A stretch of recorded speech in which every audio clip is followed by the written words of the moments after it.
What is going on, everybody? Back with the POS Postgame Overreaction show, this time the G-Day edition. I'm Paul Maharry, joined alongside Jason Budd. I'm sure we'll have some other UGAsports.com contributors joining us on the show. And as always, you can join us as well. There's a link on Facebook and on YouTube in the description.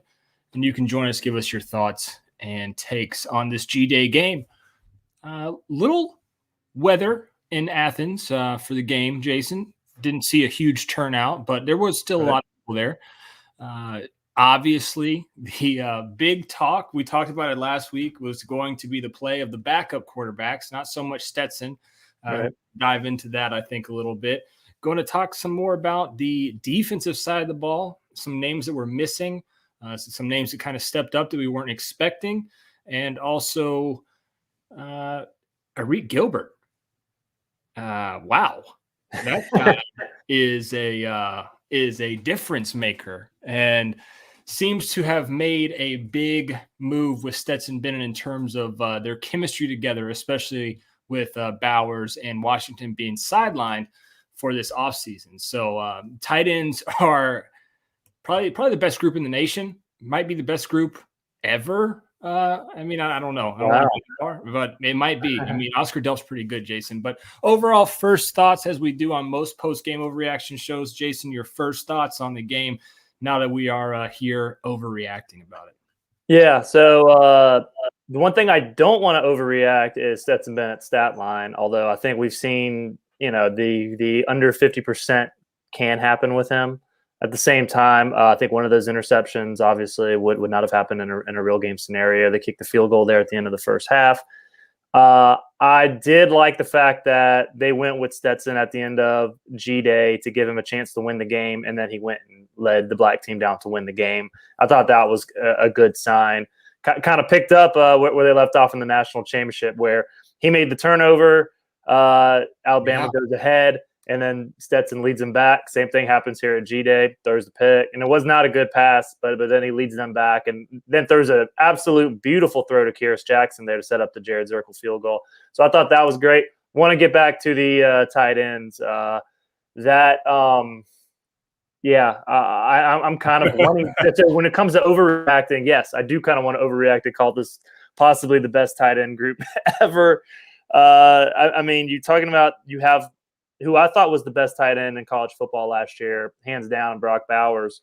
You bring back Darnell Washington, and who hopefully can be healthy for this Georgia team, because if he's healthy, you can do so much when it comes to mismatches in the receiving game. Excellent blocker. And now you bring in Gilbert, who lived up to the hype. I mean, yes, it's a practice game. Yes, it's not real. It's not going against an SEC opponent. Granted, Georgia's first team defense is an excellent SEC opponent, if you will. But geez, what a beast! Oscar Delp 7 for 91. They go 4 deep. I thought it was really funny. I was laughing at Greg McElroy's 14 personnel comment. Might as well. Yeah. I had a tweet that I saw that I stole for the instant analysis I just posted. Might as well go 0-5 personnel. Go 5 wide at tight end. They have the talent to do that in that position group. Deepest tight end route maybe ever at Georgia. Just incredibly blessed with talent right now. Yeah, I'm still trying to get this posted up on everything, but yeah, without a doubt, I think it's the deepest group. And we heard a lot about Oscar Delp, right? The second coming of Brock Bowers, if you will, and he really turned it on late in the game there. So Oscar. Led the red team in receiving with 7 receptions, 91 yards, had 9 targets, 26 yards after the catch. So, not bad day for the true freshman out of Forsyth. Right. Yeah, I thought he was incredibly impressive. His first reception, too, just really kicked it off where it's a quick grab, makes a guy. I believe he actually broke the tackle, made a guy miss, gets down. Not a terribly big gain, but one of those plays where you're like, okay, this guy's got something here. And I think that when you're talking about him as your 4th option in that room, or 5th option for that matter, I don't know where he probably does jump Brett Seether at this point. Yeah. Rylan Goody too. I think. You're talking about your 4th option at tight end. That's incredible. he's starting on a lot of rosters, I think, this year in the SEC, and here he is as Georgia's fourth option. That's incredible. We've got to get to it, Jason, at some point. Now that I've got all this posted to social media, Carson Beck, man, looked really good. Greg McElroy, good Lord. Taking us back Big difference there. Yeah, just a little bit, right? I don't even know if McGarity might have been watching the spring game. Yeah, he was probably watching. Yeah. But McElroy definitely was watching, and he was commenting on the game. And he brought up the fact that, Carson Beck was going up against that second-team defense. He brought that up quite a lot. Like to say that Georgia's second-team defense isn't good, or that's almost what he was implying, right? Well, I think what he was really trying to say is that his numbers were going to be better than Stetson Bennett. So let's not try to make a quarterback controversy out of it. That's not to say Carson Beck didn't play well. Thought Carson Beck played phenomenal. He's one of the three players that I listed at. If you go to UGAsports.com and you go to the instant analysis of what just happened, he's one of the three players I mentioned who stood out. I thought he had an excellent game. Just set the tone early with the 60-yard ball to Arian Smith. Thought that was just an excellent play to get things going. We've heard a lot of good things about him this spring. His grandmother came on to the Collins show a couple Sundays ago, and she kind of said, "Hey, watch out for my boy. Watch out. He's he's going to make a run at it." And he did. But at the same time, I think what Greg McElroy was trying to say is this is not a quarterback controversy. This is Stetson Bennett's team. Unless something crazy happens, Stetson Bennett's the quarterback. I thought that was pretty apparent. What this signals to me, by keeping him with the red team throughout the game as much as he did, that he is the second team quarterback. He's getting the reps with the second team. Shows it's kind of like with Stetson Bennett the last couple of years, where they didn't really give him because he had reps so much already and knew the system. They didn't need to give him as many one reps at G-Day in certain practices because he had already been given those opportunities before. That's where I think Carson Beck is right now, where he doesn't he didn't need to go with the first team today. They know what he is, where he's at. Impressed. Okay, I will counter that argument, Jason. Okay. Because you said with Stetson they didn't have to see a ton. Today they left Stetson in for quite a long time. Right. He threw 35 passes. He threw more passes than anybody by a large margin. Yeah, well, he's the first team quarterback. I think you get Brock in there to run with the first team because he hasn't had as many opportunities. You do that with the back with the guys down the depth chart who you need to get reps down the road or for down the road. You get them those early opportunities. But in terms of sticking with your guy at the 1 and at the 2, they did that for the most part. Obviously Stetson's getting the bulk of the ones. In addition, Stetson hasn't had this opportunity as coming into an offseason as the number 1 quarterback. So I think that was important. I will say to kind of back up what you're saying, after in the fourth quarter when Stetson continued to play with the first team, I was a little surprised. I thought for sure they'd go ahead and have Gunner and Brock just run the show at that point with the black team, but they or maybe Beck get more reps with the ones, but they decided to leave them in there. They treated it like a true practice where you have your guys. If it's in a practice scenario, Stetson doesn't come out because this isn't real game. You just keep giving your guy reps and you keep playing there and or playing your top guy. With the first team, they did, and I thought it was excellent and really good for him that after the mistake, he was able to go lead the team to victory there. Phil Rogers over on Facebook says, "Just glad nobody got hurt. We'll find out more. I don't think anybody did. There wasn't anybody obviously carted off or anything. You never know. There's going to be some banged up guys after a game like that. But for what we know right now, it doesn't seem like anybody had a serious injury." Mitch Dyke over on the old YouTube says, "I think Gilbert got 4 red zone targets today, 2 touchdowns, 2 pass interference penalties. It's just a spring game, but he has the makings of a matchup nightmare." He does, which then kind of turns the question to Brock Bowers is obviously coming back, but then it turns the question to about Darnell Washington, his status. There's been rumors floating around for Lord knows how long, about Darnell Washington potentially leaving the program. Now he's hurt. He's not able to practice in the spring game, but it seems like to me, Darnell comes back. He's a much better blocker than Gilbert is. He's not as good at catching as Bowers or Gilbert, but he is a different type of tight end that you definitely need on your roster. You don't want to lose him. And I think that right now, Todd Monken and Kirby are going to have a pretty tough time trying to sell him to stay and stick around after maybe he saw the performance from Gilbert today. Again, this is the overreaction show, people. So we are going to overreact to a lot of things. And that might be one of them, trying to keep him around. And Delp went 7 for 91 today. I mean, yes, it was against second string and all that, but how do you convince Darnell Washington to stay around after he, watched those guys put up a show today? I don't think it's necessarily I don't think you have to worry about the other guys. In today's day and age, guys are rotating, and George has been a great example of that, where different positions, receiver, tight end, running back, guys are going in and out.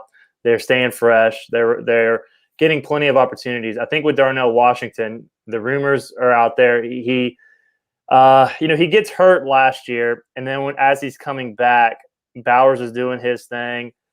He's not up to full speed to where he was before the injury, so he didn't get in. He was kind of gradually let back in.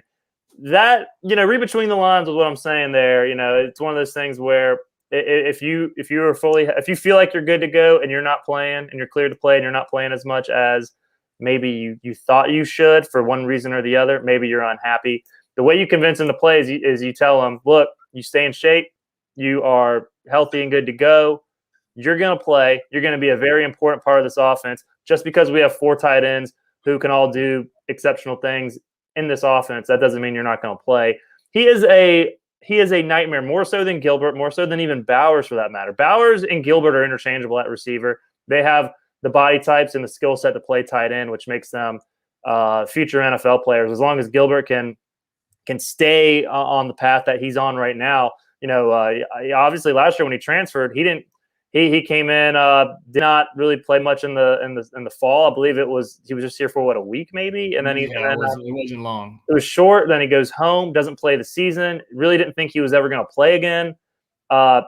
Gets whatever he needed to work on fixed, and now he's back. If he's able to stay on this path, he's got NFL potential as a tight end at the next level with how NFL teams are using the tight end position. Brock Bowers, surefire NFL guy. That guy's incredible. Then from there, Darnell Washington is such a different type of matchup nightmare. It's like if LeBron James would have played football, kind of just the body type. It's unbelievable. If you get him one-on-one with somebody a safety over the middle, it's game over for that safety. Now, he's not as fast as Bowers or Gilbert, obviously, but you get him in those situations isolated. Dan Jackson can attest to that. It's just something you want Darnell Washington. You don't want to be with Darnell Washington as a defender in that situation, and they can sell him on that. But Darnell Washington has to put in the time and effort and the work to make that happen himself.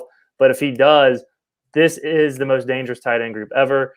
I do think I saw a comment up here, kind of alluding to, well, hey, Darnell Washington might go.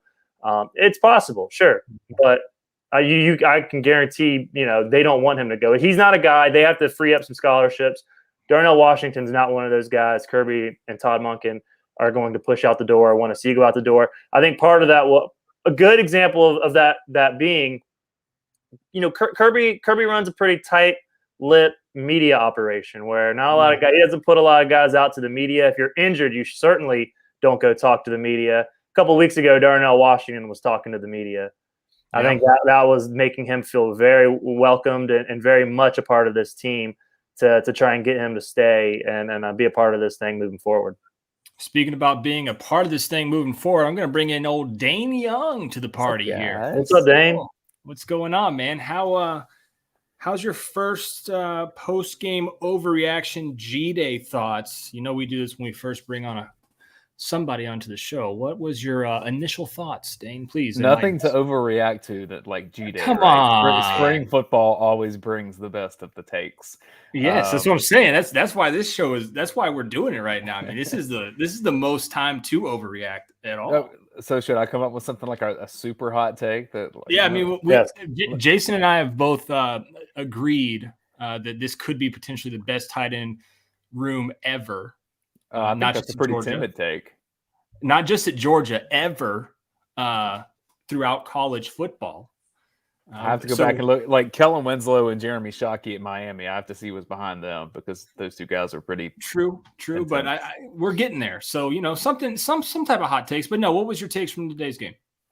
Overall, I think the guys that are the leaders on this team and the best players, they kind of showed that. Like there was a part in the second quarter where Jalen Carter was like, I think he forgot it was a spring game and just started bowling through people. And you started seeing quarterbacks just get rid of the football because they didn't want the fake sack even for their numbers. Jalen Carter is the best player in this team. He will be the best player in this team if he stays healthy. He'll be a top, potentially 5 pick in the NFL draft next year. He'd probably would be a top 5 pick in the NFL draft this year if he were eligible. I mean, that's the kind of talent that he is. Eric Gilbert, I think a lot of people are excited about him. And I think for good reason. I do wonder, like Todd Monken's got a weird situation here, right, with all of these tight ends. When you get to the red zone, like, would you go 14 personnel at any point? Yes. Okay. But at some point, you have to be like, well, A.D. Mitchell's good down there too, and McConkey's done some stuff. But Kearis Jackson, I mean, Kearis did look like he was probably in better form than he was most of last year. Probably all of last year, I would say. Yeah, I mean, he looked back to like that normal Kearis, almost like that a light, Miko light, if you will, type player. So just things that maybe people aren't talking about as much. I thought just physically, I thought Georgia's defensive backs looked a little more advanced this time of year than they did last year. So I think there's a lot to be excited about there. Inside linebackers, they're not quite where they were. I mean, how could you be with the amount of talent that's leaving and the amount of experience that is leaving? Another guy that I saw Brent put this on Twitter. This is a bit of a hot take. He said he thought that Dejan Edwards would probably lead Georgia in rushing this year. Yeah, I saw that. I didn't retweet that. He quote tweeted me because I thought Edwards his 10-yard touchdown was so impressive to me. I thought, and he's nimble. He's somebody that last year in the fourth quarter, it's garbage time, and he's the fifth. He was the fifth back a year ago, and you're just sitting there going, "This guy's legit, though." I mean, he obviously Georgia's running back group is stacked, and this guy's sitting there making plays. I mean, at this point, both teams are usually had their second groups in, but sometimes it's the eye test. You see it, and he was incredibly impressive last year. You see him do it at G-Day, and it did. I had to retweet him because I was like, okay, that's a take right there. But but that wouldn't necessarily be the most surprising thing to me. I think Edwards, he plays his cards right. He has a chance to at least put himself in position to be a 8 to 12 touch a game kind of guy this year. Well, I know we talked about it on the running back show, the offseason running back show, where we were talking about who's going to take that spot of James Cook, that receiving back out of the backfield. And we saw Kenny McIntosh do that today. What happens if Kenny goes down, though? I think Dejan could potentially help in that role. Remember, guys, we still had 2 running backs we weren't able to see today. The 2 non-early enrollees coming from this class of 2022, Robinson and Paul. So, it'll be curious to see where they get into the lineup. I wanted to put this out on the show last week, but I didn't. My hot take was going to be we're going to see a lot of Savion Clark, and we did. I think if Robinson and Paul are going to come in and take some of those garbage reps, but Clark's not a bad walk-on to have out there, and he showed it, so give some shout-outs to the walk-on guys that are out there hustling around. Savion Clark did that as well. Here's one thing I noticed in the fourth quarter. Sorry to interrupt. Yeah, Phil Rogers says Dan Lanning shakings in his boots, but go ahead. One thing I noticed is that typically in G-Day, look, Stetson Bennett's the starting quarterback on this team. People can write the articles, whatever. You can say what you want. Fine. Typically when that's the case, that player doesn't play in the fourth quarter for spring game. And that's what I was telling Jason. Like Kirby put him in that spot to say, go run this particular situation. But he threw it 35 times though. Like normally if you have the starting quarterback and you're the guy, don't you want to get as many reps as possible for Beck, Gunner? Don't do this, Paul. Don't do this. I'm just asking, man, because normally you would want to get more reps for those guys who aren't going to get reps during the season, but Bennett threw it 35 damn times in the spring game. I'm in the Yeah, author a lot too. Kirby's spring games have always been pass heavy. He wants to put a show on for the fans. That has been his history. This isn't the Mark Richt spring game. God, those are so we're boring. we're 6 years into this now. This is the seventh one, I think. I can remember when Jacob Eason enrolled early. That spring game, they threw the hell out of the ball, and ever since then, that's kind of how he's treated it. It's very vanilla defensively. I don't look into inside linebackers, DBs. I really don't look into a whole lot of their performance. They're not showing anything out there.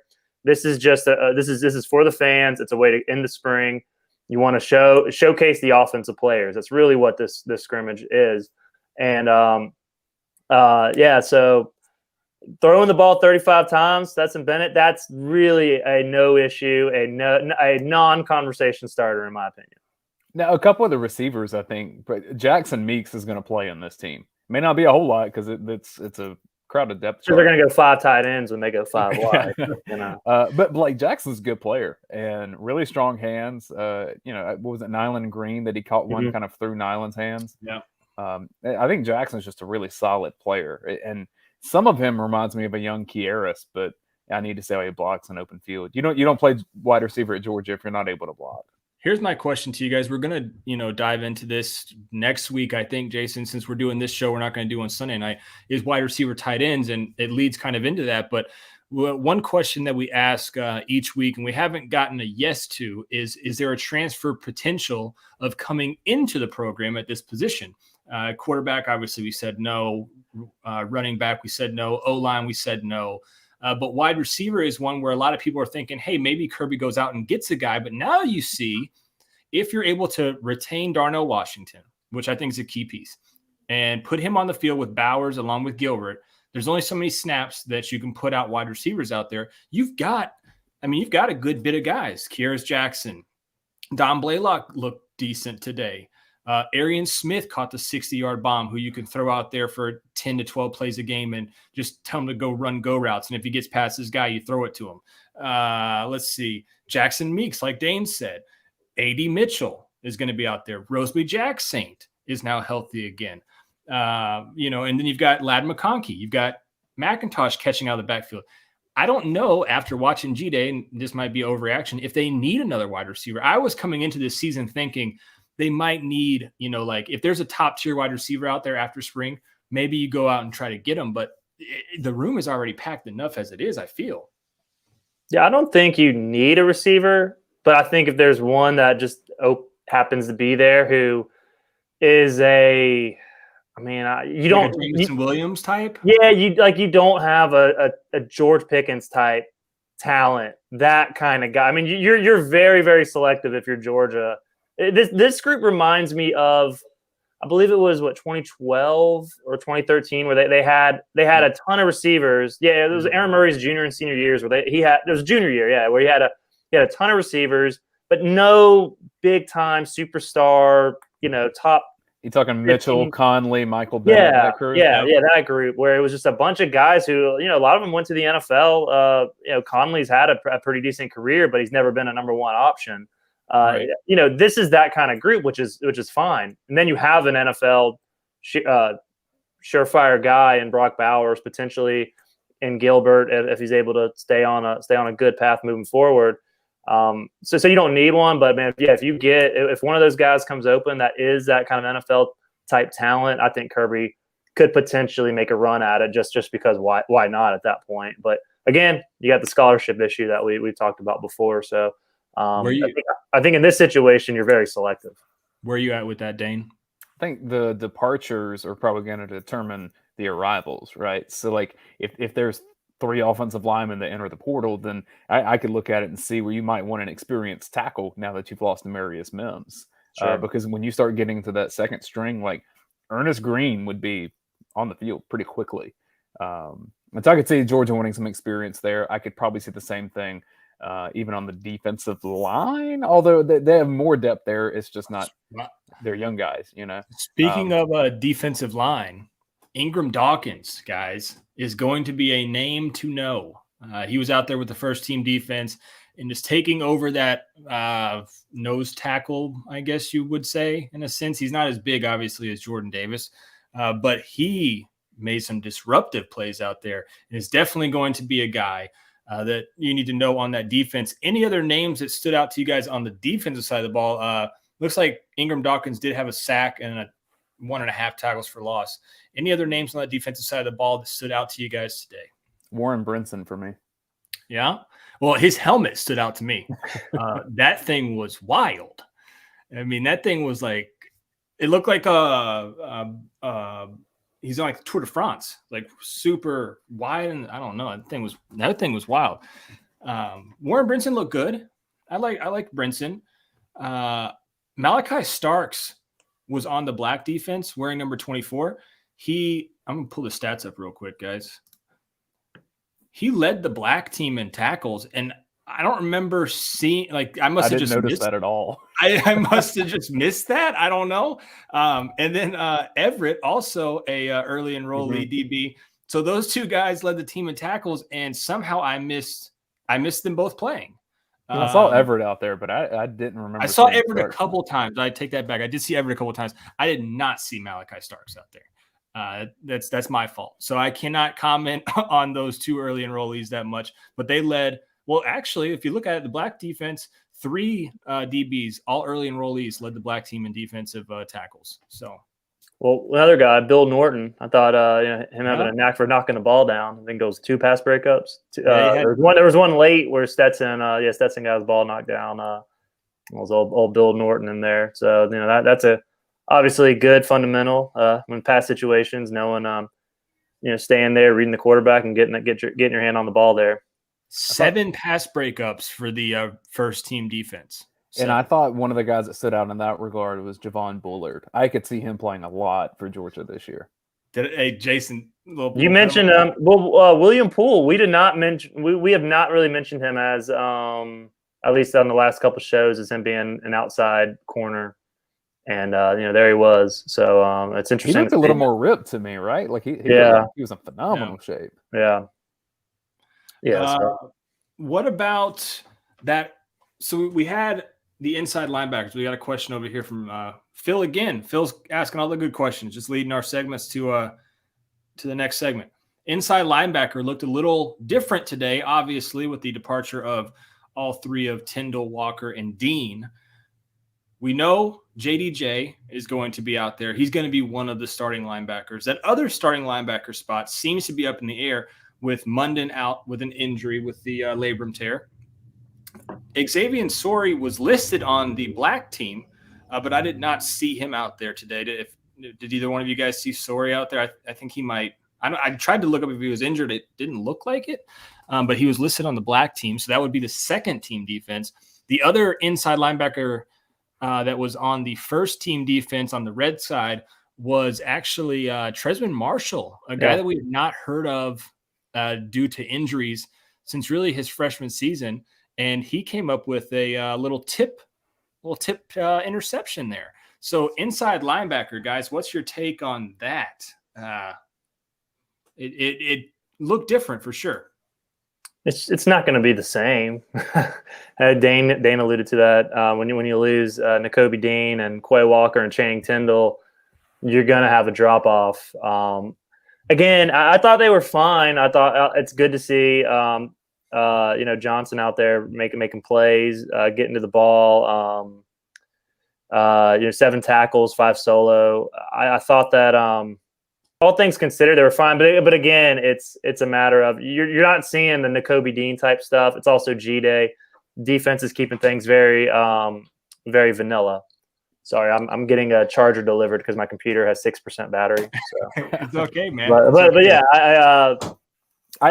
but yeah. So I'll turn it over to Dane now. But that was my impression. Not bad, not great. I think it was a decent performance, all things considered. Like Jason said earlier, I don't think there's a lot you can really take away from inside linebackers in this game. They're not charged with defending the run like you normally would be. Just kind of an extension of what I heard through spring camp. A guy that I think will probably be playing significant snaps, potentially even starting later in the year, is Jalen Walker. And I know as a true freshman, that'd be a lot to say, but Jalen Walker, I think, is going to end up being a guy that plays a lot of downs at Georgia starting this year and going to be a starter into the next 2 years. Is he that right away? Probably not. I mean, a lot of this is going to depend on health, and there's a lot of guys in this group here that have some injury history to overcome. Otherwise, a guy like Jalen Walker is going to be needed there. Yeah, I mean, a lot of comments in the YouTube thread about Trezmen Marshall's performance today. They were very impressed with him. Curious to see how that translates over to summer once you get those guys back from injury. We don't know the status on Sori, why he didn't play today. We do know Munden's out with a labrum tear. I think Munden could definitely compete. And they tried to ask Nakobe Dean during the game who was going to take over his inside linebacker responsibilities, and he wasn't going to name a name, but and I'd have to go back and watch. Dane, you're much better at this than I am. It sounded like he almost said Munden, but he stopped himself, and we'll have to check that. So he was like, "There's a lot of good guys over there." He didn't want to throw anybody out, but it sounded like he almost said Munden's first name. Again, I am not the TV analyzer as Dane is, but it sounded like it to me. Hey, I've got my take ready. I've got my hot take. Oh, hey! Let's hear it. All right, so I wish I had a horn. We have a position battle. I think there is a job that is active and is open and will go into the summer or maybe even into the fall. Can we try to guess it before you say it? You can go for it. Like, who? I'm gonna go. You're going offensive line. I'm not. Okay. Oh, you're not. Really? I mean, there's probably like two that are still active there, frankly, but that's not what I'm thinking of right now.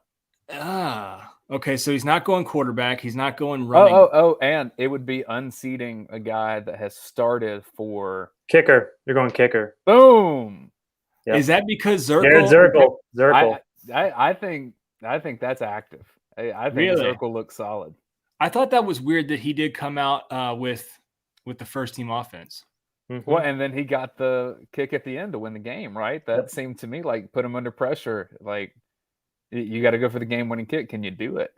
Everybody in the comments came in. Really they're so disappointed in the comments. And I'm just talking about kickers. Hey, man, he came in with a lot of hype, and it was a surprise to see the walk-on Podlesny beat him out. But maybe it's his time. Maybe finally he's living up to it. He was inaccurate coming in. That was his issue. He's got a big leg, but yeah, we'll see. Maybe you're right. Maybe you're onto something, Dane. Kickers he pulled the kicker out right there. I was not expecting that. Speaking of kickers, guys, I'll get you some kick stats here. 3 of 4 Hot Pod was 3 of 4 from 24, 33, and 28. He was good. He missed that long 48-yard field goal there at the end of the second quarter. As for Zirkle, 2 for 2, 36 and 27 for him. So, and we have somebody, Corn Alien. Corn Alien says Sori did play. So I appreciate that, Corn Alien. That's a pretty cool profile. Look like a corn. That was an alien in corn, right? That's literally I'll put it back up again. That's an alien in corn. So I mean, Corn Alien doing his thing. I'm trying to think here. I still think for Georgia, the biggest asset on the team, you can't see it in spring, is that it's the schedule. Like I think Georgia's talent overall against the schedule, it should be a pretty easy cruising season. I don't know if this is a playoff team. I don't know if this is a team that can contend to repeat for the national championship. You're not going to see much that indicates that until early middle of the season. But you just start looking at the schedule and you're like, there aren't many teams that should really compete just based on a talent level. You get past Oregon and you I don't know, man. The end of the SEC schedule there at the end, having to go to Kentucky, back-to-back games on the road, first time for Georgia SEC to finish the season since 2008. I'd be more concerned about Tennessee and Mississippi State just because they're kind of quirky offenses that you don't prepare for every week. I like it.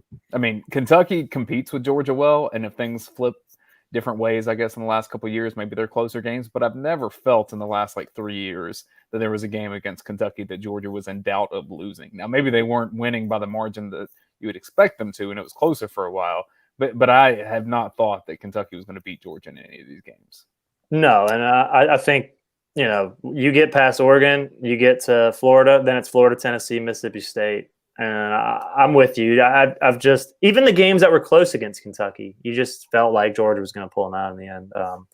I feel the same again. I don't see anything on Kentucky's roster to lend itself. Granted, obviously the back-to-back away game isn't ideal to end a SEC season, but at the same time, I'm with you, Dane. I think the schedule shapes out pretty nicely for them.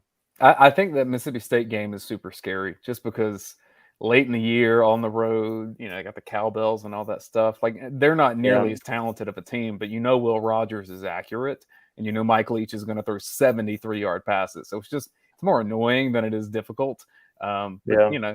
Mississippi State beats teams, and Mike Leach in particular has beaten teams in his career that they shouldn't have beaten. We got a question from Bertha. She's Bertha 710 says, "Have I missed a discussion on Brinson?" We discussed Brinson a little bit. Looked good, right? I thought Brinson looked good. He had the one. It was against Dylan Fairchild, where it just completely swimmed around and made the tackle in the backfield. I think it was on Dejan Edwards. Yeah. And so Georgia's going to need some guys to get in the backfield there. And as much attention as Jalen Carter is going to demand, who's ever playing beside him should have opportunities to exploit some of these gaps. And you saw it with Ingram Dawkins. I think you'll see it with Brinson. Nolan Smith is going to have some opportunities, obviously. But Jalen Carter is going to be as much of a force, but then also a distraction too, because there's going to be some teams that need 3 people just to put in his way. Pine Saw Lemon Scent, another wild YouTube name here. We're getting them all, man. I appreciate it. Says, am I the only one that feels like we have a lot to clean up with drop balls in the wide receiver room? There were a couple drop passes today. Let's see. I'll get your guys' take. I will pull up how many technical drops they put on for these guys here. 3 drops. 3 drops. So it was McIntosh had one, Seether had one, and Milton had one. So it's not even a receiver. No wide receivers had drops. So, but I mean, hey, if they do drop the ball, that just gives Monken another reason to go 5 tight ends or 4 tight ends. I think the thing to clean up is probably, look, it's weird because this is quarterbacks throwing to people that they don't get a lot of reps with all the time. So this is not your average situation of a game, right? To me, it was blatantly obvious that Stetson Bennett is head and shoulders above the rest of the quarterback room, because you saw flashes. You saw Carson Beck, his first pass was as pretty of a pass as he's thrown at Georgia. And then you saw at the end of the game, Vandergrift was kind of getting into a groove, showing his speed, showing when he gets out and kind of throws on the run. But both of those guys, I thought, had multiple plays where it's what the heck are you even doing? Where's that ball going? Why is it so underthrown? Why is it behind this guy? Stetson had a couple of those too, don't get me wrong, but just overall, this is not about talent as much as it is consistency. And Stetson Bennett's going to have more of that going into the season. You have to have these other guys ready in case injuries happen. I mean, Bennett's been remarkably healthy and remarkably tough. But, to me, I wouldn't feel great about the backup quarterback situation other than it's better than it has been. And, I don't think you want to go against an Alabama with Beck or Vandergrift in the current form that they're in. Well, you would go against him instead with 24-year-old Stetson Fleming Bennett IV. He is now 24 years old. What degree do you have left to get at this law point? School, right? And I think I read he gave somebody an interview saying he wanted to go to law school when it's all said and done. So go ahead and get your JD while you're still playing QB at UGA. My favorite fact right now is that Stetson Bennett and Lamar Jackson were both born in 1997. Oh my gosh, that's astonishing. And that's wild. You could definitely tell. I will say you can definitely tell the chemistry between Gilbert and Bennett, though. Stetson knew that when he got into certain situations, Gilbert was his guy. He was looking for him 100%. And that was evident. And it's good to see Gilbert back. One crazy thing I heard on the broadcast said that Gilbert came back to Athens 300 pounds. Did you guys hear that? Yeah, I want to say that was actually reported on the Dog Mat. Right when he came back. 300 pounds. I'm surprised that Todd Monken wasn't like, look, maybe we can use you at right tackle, bud. I mean, you're. So one of the things that I guess was kind of glossed over was he came back for winter workouts, if I'm not mistaken. So he was back in January. Yep. And therefore, he's had from January to now to lose the 35 pounds. I think he's 265, or they're claiming he's 260, which he looks it. He doesn't look like he doesn't look like Darnell Washington, and Darnell Washington's not fat by any means. Darnell Washington's just really wide and 6'7" at the same time. So obviously he's up. He was 275 or 280 at one point last year, but he looks 265 but he's had a good amount of time to lose the weight. and he's had the conditioning program to lose the weight. So I mean, kudos to him. That's why I said if he can keep his mind straight and stay on the right path, moving forward, and I mean, the sky's the limit for the kid. I mean, he was a 5-star player for a reason, and if Georgia can reap the benefits of really giving him the support he needed, at the time, then he could be a tremendous player for the Bulldogs this year. And he's a 2-time academic player of the week, one before That's he true. left and one after he left, which is fantastic. The narrative on him was that he came back and wanted to be a wide receiver. And it's like, are you sure? Because it doesn't seem like that. Could you imagine like him showing back up and being like, yeah, I'm ready to play wide receiver. And they're like, son, step on a scale. And they're like, you weigh 300 pounds. Like, I'm sure Brian McClendon got here and they're like, hey, Gilbert says he wants to play receiver. And he's like, huh? No. Are you talking about that offensive lineman that's sitting over there in my room? There's Todd Hartley. Go over and chat with him and see what happens. Phil Rogers says, he takes off another 20 pounds. He'll be a beast. He's a receiver at that point, I think. He's a big body receiver. You get him to 235, he's absolutely unstoppable. I don't know. Talk around town is, they want to keep him at that tight end position. I don't know how much more weight should he lose? Where should his playing weight be? If they're saying is at 265 now, they say on the Georgia Dogs website he's 248. So I mean, where's his playing weight, and what do you do with a weapon like Gilbert? Because we saw the chemistry, guys. Like I said, we saw the chemistry between Bennett and Gilbert. It's just like it's almost like Bowers was there. It just was in Gilbert's body. I mean, the chemistry was there. Where do you want him to play at in that weight? And then I guess my next question will be, it will be a take off of where you want him to play at that weight. So if he stays at tight end, I don't think you get him below 255. I think you keep him in the 255 to 265 range.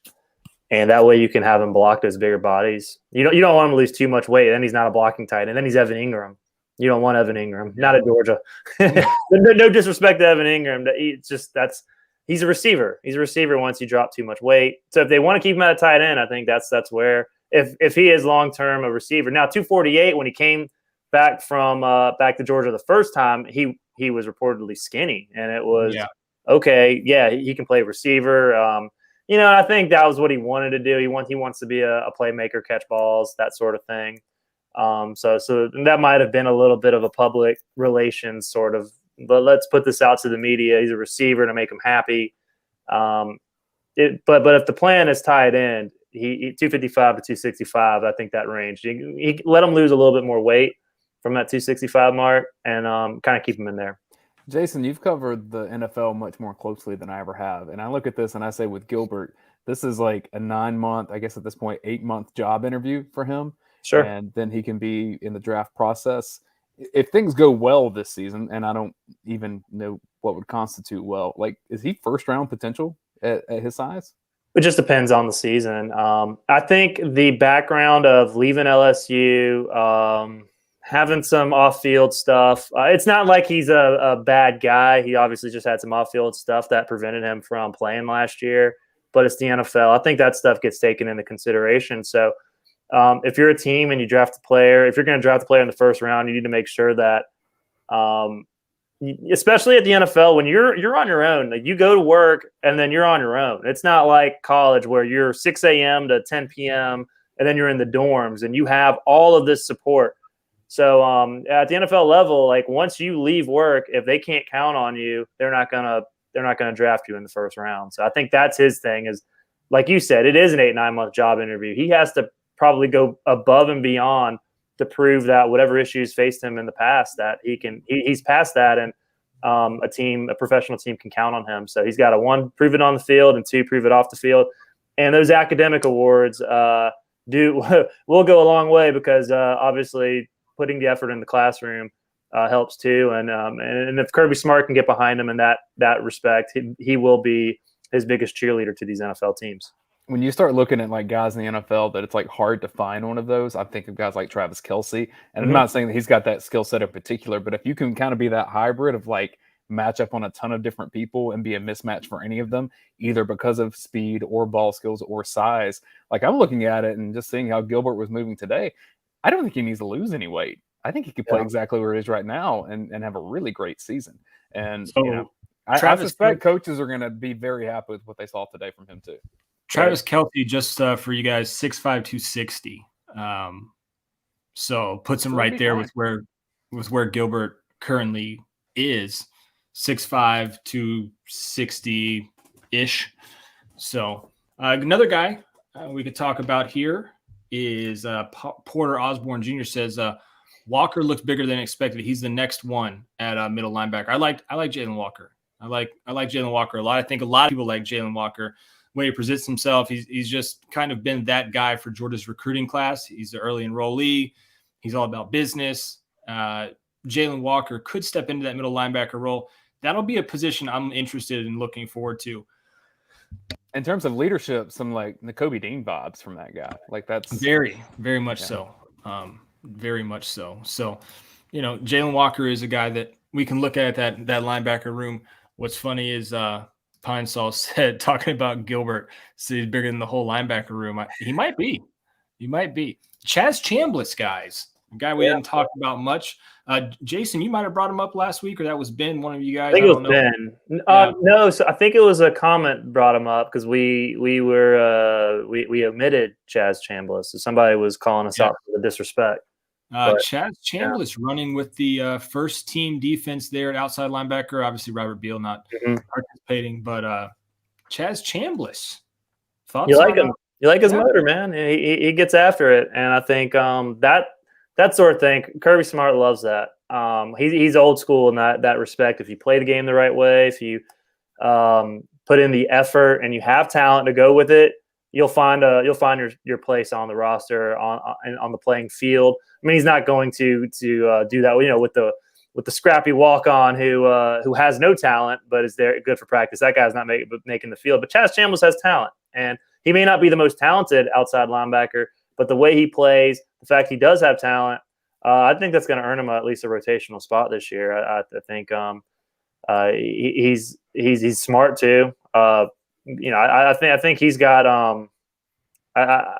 I don't want to talk him up too much, but I think there's something there to where if he's asked and called upon, he's a reliable player for this defense. Hey, one of my sources must be watching because I just got a text. Someone that has pretty good contacts, and we were talking about Gilbert, and he says that anyone that says that Gilbert is going to be told to lose weight, that's BS. They actually want him to get bigger. Okay, really.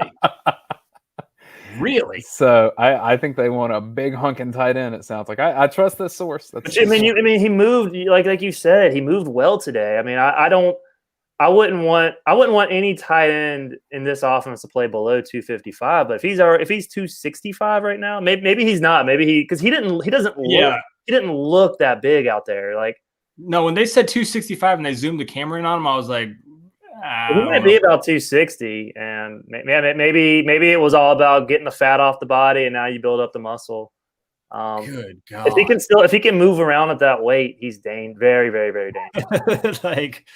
So at that point, I guess you could run, Darnell and Gilbert on the line, and then run Bowers off the line, and just see what happens. I mean, I'm telling you, man, 4 tight ends, man. It's happened. It's got to happen. One guy that we saw out there today that I don't think he made a ton of plays. I'll have to go look at his stat line. Doesn't really pop up into my head so much as making a ton of plays. MJ Sherman. If we were giving out awards for first guy off the bus, MJ Sherman. Last year was Quay Walker, who took that award from out of nowhere. Looked like the next coming of Lorenzo Carter, especially wearing that number 7. This year, MJ Sherman would be my first guy off the bus. Maybe this is his year. We talked about that earlier with MJ. Yeah. This is kind of his show me year. Right. Kind of put up or shut up, right? Yeah. He had 3 tackles today for the second team defense, 2 solo tackles, but didn't get to the passer too often. And he's a guy for me that first guy off the bus definitely looked the part. Going to have to see how he plays the part. A couple other guys that got hyped up. Zion Logue is a guy that George is very high on. We've heard a lot out of him this spring. He finished with 2 tackles today. We've already talked about Ingram Dawkins. Jalen Carter, obviously, Keely Ringo, Nolan Smith. So you've got a guy on each, level that is a leader with Jalen Carter, Nolan Smith, and Keely Ringo. Curious to see what happens once Tyke Smith, comes back and plays. There's a lot of guys that I'm curious to see. I don't think that this defense, guys, and you probably could back me up on this, is anywhere close to being the defense that we see lining up against Oregon, this first-team defense today. No, and I think this year, especially the back portion of the schedule, like we alluded to, Tennessee, Mississippi State, some of those high-powered offenses, Tennessee especially, I am kind of concerned with them and how they will progress. Kind of like last year when the first quarter and a half or so, you were like, okay, Tennessee just was able to make some plays out there that and impress the tempo a little bit. I think this year more than last year, you're going to have Stetson Bennett be asked to make plays downfield, and this offense be a little more explosive. Which again, I will go back to why you have him throw 35 times. He's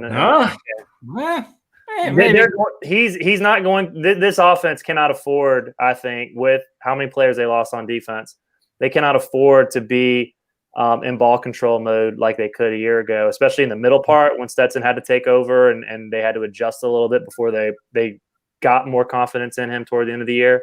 I think from the start, he's going to be counted on to push the ball downfield, and he has the weapons to do it. So I do think that because of that, because of the defense, you're gonna have the offense having to present itself that it can be in shootouts a little more than they were a year ago. Really, it was just Alabama that they had to really press the offense.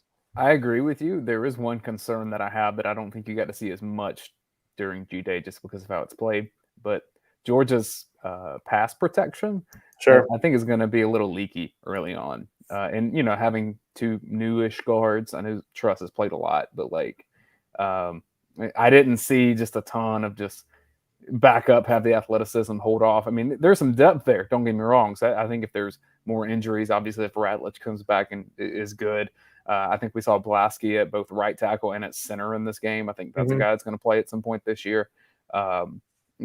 Georgia's going to need the mobility at quarterback. They're going to need the extend the plays just like last year. And especially if they're going to be throwing more frequently, I think there's going to be a lot of just timing passes and throw it to a spot and see what happens. Which is a lot of the college game today anyway.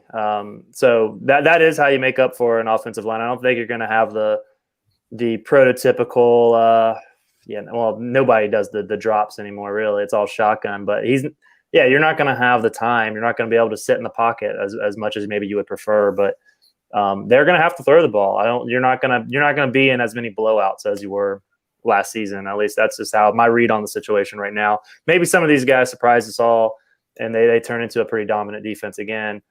We look at the bodies up front. I think run protection is in really good shape heading into the season. Right. What about only seeing Gunnar Stockton really out there? I think it was for one drive, might have been two. I know he went 1 for 3. I know he had obviously the one drive. Not seeing a ton out of him today. Yeah, it's just one of those you got to wait your turn, young fella type deal. I mean, it's got a scout team. I think they're in a good spot at quarterback. Not a great spot, but I think the depth's there. I think Carson Beck had a good game, granted against the second team. I think he's for sure the second team guy. Brock getting reps there, had glimpses. Obviously, Dane said earlier they had their moments, kind of like the last 2 years, more so 2 years ago with Stetson, where you were like, well, what are you doing? He's cleaned a lot of that up.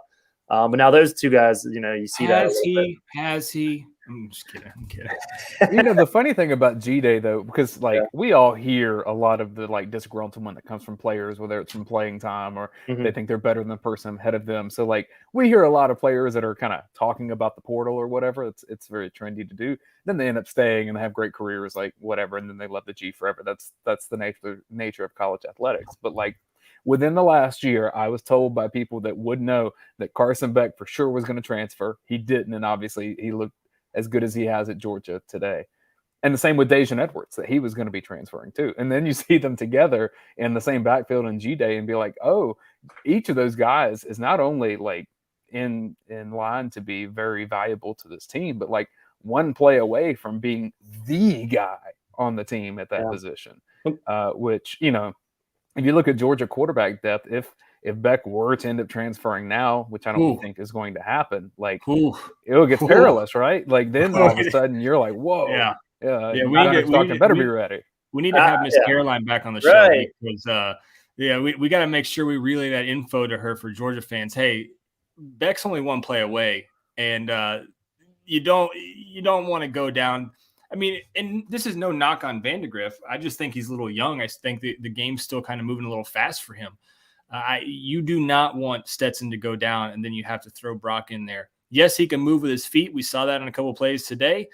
But at the same time, there were a couple of throws where Brock, it was just like, yo, bro, you are 10 yards a little too deep. And then the whole snapping issue, I don't know if that was, so much Brock, but there was a couple of them that hit him in the hands, and he was just not having a great time really trying to catch that ball in the shotgun from the center there. So, yeah. Well, let me be clear, too. Like, I don't think there's going to be a quarterback transfer, in part because, like, now it is super difficult to go anywhere and learn a new offense and be the guy at that spot unless it's someone you've worked with before, which is what JT Daniels' situation is at West Virginia, right? He's worked with Graham Harrell, so they kind of speak the same language already. But, like, if a quarterback, unless you're just an amazing athlete, and none of these guys that are in the portal now at quarterback are going to be game changers, win your conference kind of a deal, it's really hard to go in and get the trust of the guys in a summer and then learn a new system. I don't see that happening with Beck. I think he'll be at Georgia in the fall. All I'm saying is there were times in the past, and it makes sense, right? Look at the depth chart that like he was at least considering that. Yeah. When you're the third guy, when especially last year when you were the second guy, and then the week you're going to play, you end up getting demoted, and then you end up the third guy when it's all said and done. Yeah, but then JT transfers. One thing I thought when the insight that Miss Carolyn said a couple weeks ago was, people said this, but she did have the caveat. We'll see what happens at the end of spring. He's the number 2 quarterback right now. It's clear he's a number 2 quarterback. He's not leaving as the number 2 quarterback. As number 2, he's one play away. If he doesn't get in, if Stetson goes the whole year, and he's in position to be the number 1 guy next year. So then at that point, he would have to. It's his job to lose. So I think he's in a great position. He's kind of it's that old school way, right? You bring in guys at quarterback. You used to have to wait 2 to 3 years before you started. Now everybody wants to play right away. I don't necessarily fault them for that, but it's just not the way it used to be. So I think Kirby and them have done a good job in this situation. I mean, they've gotten killed and hammered, maybe for the right reasons before, and how certain quarterback situations were handled. I think with Carson Beck, they've done a great job of presenting why you shouldn't leave, especially when he clearly was thinking, that maybe it was his time to go and look for playing time elsewhere.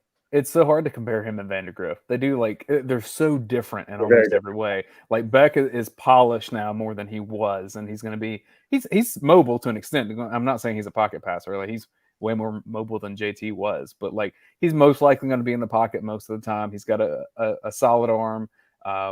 But Vandegrift is more of that like backyard football. Let me do the sidearm thing because that angle's there. Get on the run. He can do the option read a little bit better. Like it's just so hard to compare them because they just do things so differently. Yeah, well, but sorry, Jason, go ahead. I was going to say, if you're Todd Monken, historically speaking, you lean toward Carson Beck. That's your guy, and the type of offense he wants to run. Obviously, you have to adjust, kind of like Stetson can run that offense too, but they felt like early they had to adjust the Stetson. Right now with Brock Vandegrift, you have to adjust the offense to Brock Vandegrift. Carson can come in and he fits what Todd Monken and them want to do in terms of that Air Coryell type of offense. Now, going forward with quarterbacks, what I've been told is that Georgia always wants a quarterback that can run and kind of take a hit too. So I think, look, everyone's trying to recreate what Joe Burrow and LSU did. Like that is an amazing offense, almost unstoppable. And in terms of ceiling to get to that particular thing, Brock is the best one in the roster for that. He's not there yet. He makes too many mistakes. I don't think he's got command of the offense right there. I think he can, not Burrow, that was legendary. He's got a path to be really, really good at Georgia, but it's still a little early, like you're saying, Paul. Any other guys that we didn't mention today that we should? I feel like we've touched on a lot of the roster. Any other guys that we did not mention today that we should? Guys in the chat, there's a guy you want us to talk about. I saw a couple of people ask about Mykel Williams. Looked good. I don't know about that that defensive line rotation, how deep it's actually going to go this year. If Mykel could potentially see Mykel's going to play some. I think Marvin Jones will play some too. Yeah, I think that's what I was going to say. I think they can both see the field. I don't know how much they're going to impact. It all kind of depends on, what they're able to keep going. They've only been there a few months. Well, not even Marvin Jones, but have y'all talked Brett Thorson? I feel like we should talk punters.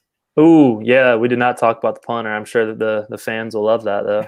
Yeah, I can't wait for our numbers to drop on this one. The Aussie punter, thanks you guys so much for watching. You guys can head out now. I love punters, though, man. Punters are people, too.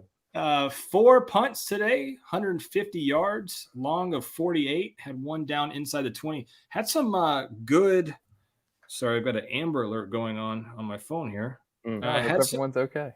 Oh, yeah. Stop. Hope they find him.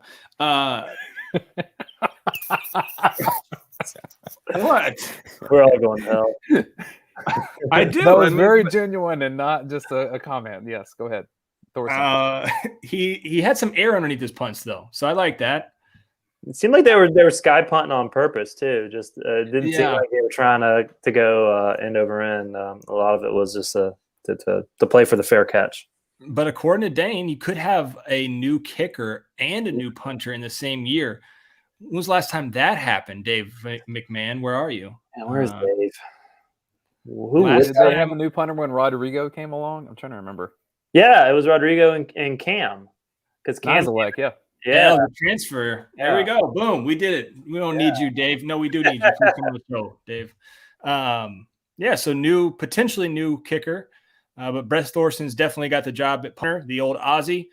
And I like his punts. I'm not much of a punt guy. I don't know how to time those unless it's on the actual screen where it tells me how much hang time there is, because I'm not going to bring out my stopwatch on my phone.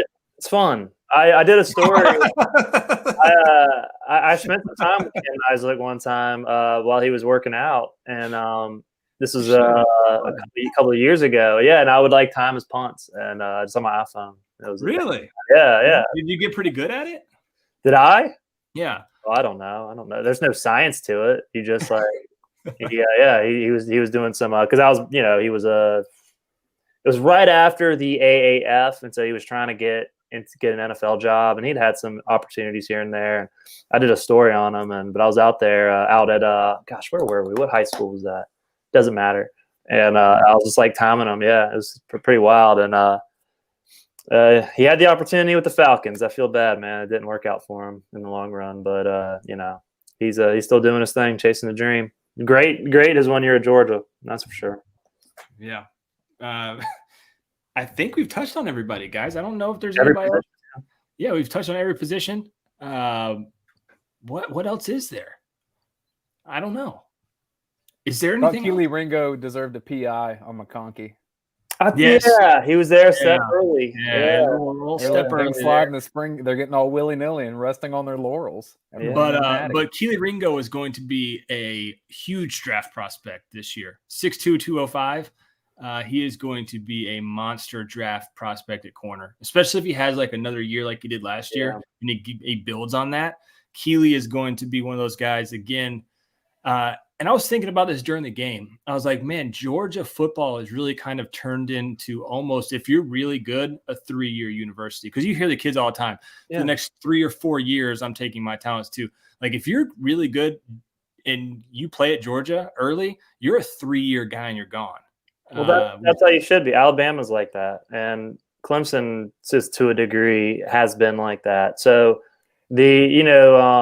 you want to get these guys in. It's kind of like in college basketball, the teams that go with the one and dones now. Obviously, their championship format is the best team doesn't always win the championship because of the big tournament scenario. But the best players, you want the best players, they're going to stay 3 years and leave. So the only difference is it used to be I'm going to stay 3 years and get my money. Now it's I'm going to stay a year and then I'm going to go get my money somewhere else, and then a year or two later, get more money. That's true.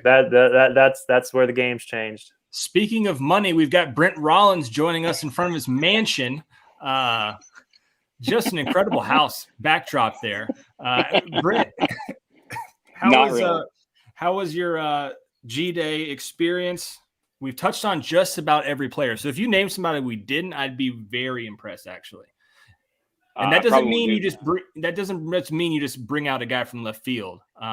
If you would have dropped like a Jalen Kennedy right now, I'd have been really impressed. Yeah, that doesn't count. But 26, right? Isn't he 26? Yeah, he is. He was talking some smack out there at DB, dude. Like he also got burnt once or twice. Yeah, he did. But every time that he didn't get burnt, he was out there, waving the hands, talking to the wide receivers. So Kennedy reference. Yeah, Kennedy reference. I'm just glad I got to watch the game. Actually, we were supposed to have a baseball tournament today. My son was supposed to have a baseball tournament today, and the rain ruined that this morning. So got to watch, and I think I look at these games. Obviously, it's a glorified scrimmage, but I think everything that they do purposely. Like, hey, we're gonna attack. Like the very first play of the game was the pass to Kenny McIntosh, deep ball, I think it was, and first or second play. And it was, all right, Dumas Johnson, can you play in coverage? And that was probably the one thing to me when I'm thinking about personnel and how they play and all the things they do. That's all right. Is he a Monty Rice type where he plays first and second down and is rare and doesn't see the field on third down? And that's because he was putting coverage a lot and it didn't look good today. That was one thing I thought from today. I like that. I think JDJ will surprise you, though, as we move forward. He's one of my picks for a sleeper candidate, if you will, leading the team in tackles next year. He's definitely in the Kobe role. He's the body, that role, that spot. You would think that he's that guy there, but maybe if he's the liability in coverage, then being on the field for 3 downs is not going to happen. Get the professor's opinion here on Gilbert.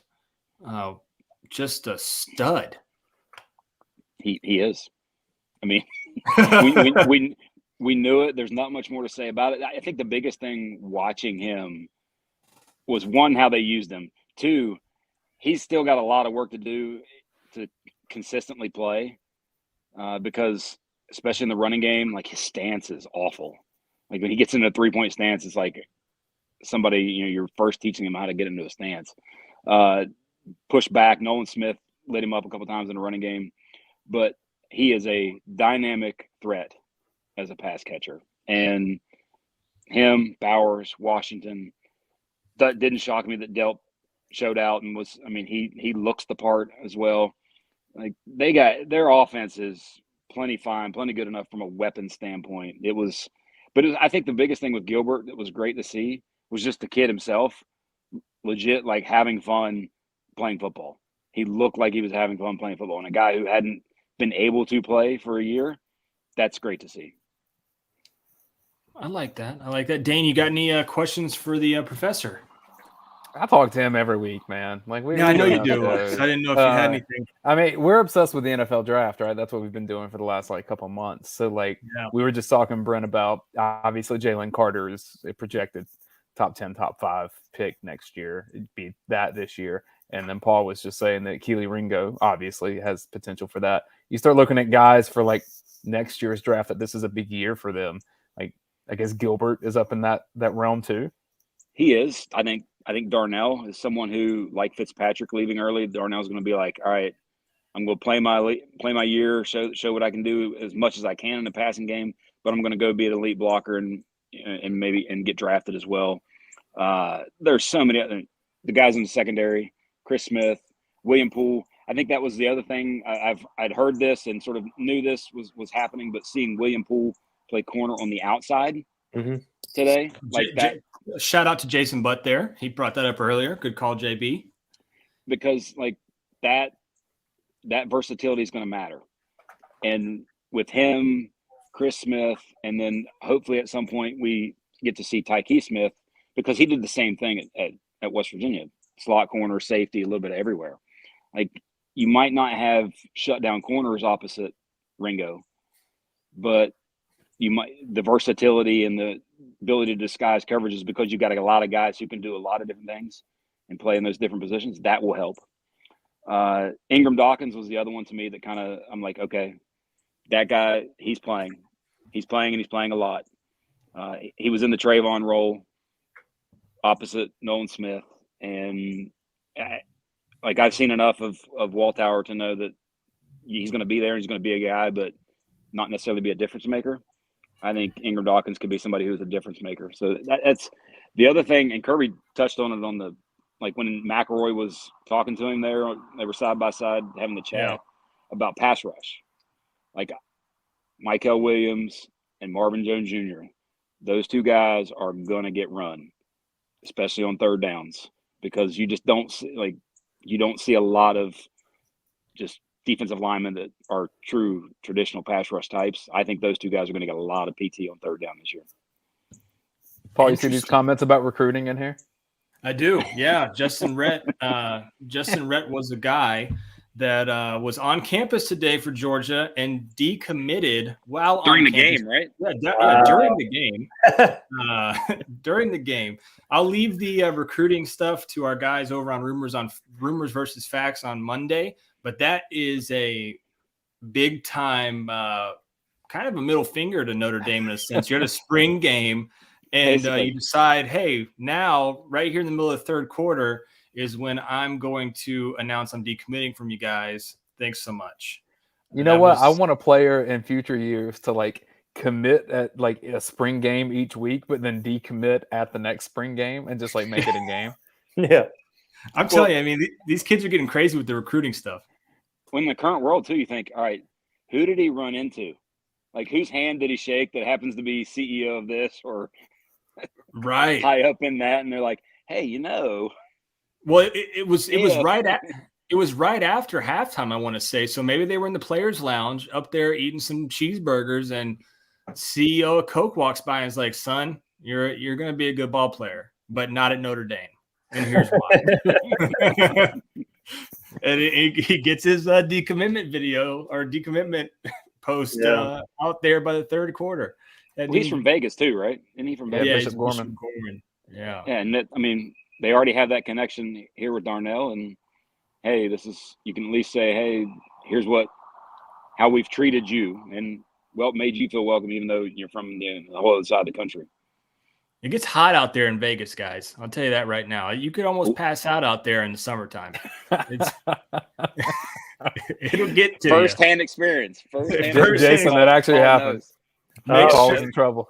Make sure before you get on the plane, if you Hydrate. are thirsty to get out there, you hydrate before you go out there, Jason. Because I've been thirsty all day long, and it just didn't work out, man. Just didn't work out. By the time we saw Penn and Teller, you were all good. So. I was fine. I was good. Chad Is that Cahill. going to be an annual thing, by the way? I was wondering, UGA Sports trip? Who's going to have the balls to hit up Roddy and say, when should I schedule off for work to go to Vegas again? It's not going to be me, but I'm wondering who's gonna decide to do that. Brent's going to be in Vegas week after next for the draft. Yes, I will be there for the draft. I had a buddy go out to Vegas last month. And he was like, "Dude, the weather was beautiful." I was like, "Oh, that's cool." Yeah, it felt like 120 when we were there. Yeah, Jason, when we took the Uber to what's the area where the thing is covered and the lights at the top? What's that? It's the old downtown Vegas. I forget. Yes. Oh, Fremont Street. Okay. Yeah, Fremont Street. All right, so we took the Uber there. The temperature on the Uber's car was 121. Yeah, that's absurd. Yeah. Hey, but Brent, you and Roddy walked around for 15 miles, I think. That's a lot. Yes. Brett Weimer says, try doing 2-a-days in the dry heat. I'd quit football. I'd quit football instantly. Very much so. It's a different level out there. So maybe he got used to this. Justin Rhett saw the weather down here in the spring, was like, yo, I could mess with this. A little better than Notre Dame in the spring. Might still be snowing up there right now. Who knows? But guys, I think that's going to wrap up the show. We've touched on everybody. That's long snapper. No, I'm just joking. I was going to say, dude, I'd be the only one. I was going to say, I don't know who that is. Who's the holder? Did anybody get an idea who the holder was for all the kickers? Stetson hold. Stetson was holding. Yeah. Thor did some holding too, I think. Yeah, Stetson was doing a little holding. So overall, though, guys, We went an hour, 15 minutes overreacting about a G-Day game that was very simplistic in nature. Stetson Bennett somehow threw 35 passes, and Jason and Dane both think it's a great thing that their starting quarterback was still in there at the end of the game. You got red. Why not? He's not getting touched. He's not going to get touched. I know. I'm just riding this train all the way. I'm just riding this until the end of the show. You're loyal, Paul. Yeah. It's a great trait. But no, guys, we appreciate you watching. This podcast will be up soon, so make sure you download that. Appreciate Dane Young so much for hopping on with us. Brent as well. Brent, incredible house, man. Incredible house. I'm just going to say, I know architecture, and that is a just nice the front door. Yeah. There's some good symmetry there. Yeah. There is very nice symmetry there. But thank you. I do appreciate that. No, I'm not being sarcastic. That's a very nice house. Jason, you have a nice house as well. And thank you for talking with us today. Guys, we'll see you next time. This was the UGA Sports Postgame Overreaction Show, the POS, which Brent Rollins actually came up with that, and it's very fitting. Next week, Sunday night, we'll be back on with old Ben Choppy Bachman. I'm sure you guys can't wait for that. So make sure to tune in Sunday at 8 o'clock. Next week, it'll be myself, Jason Button, old Choppy, chopping it up over here on the broadcast for you. Thank you so much. Ooh, I can outro this with the POS. So we'll see you guys later. Thanks again. Hit that like and follow button. Subscribe too. I think we're going to be the biggest YouTube channel for Georgia football. We'll talk to you later.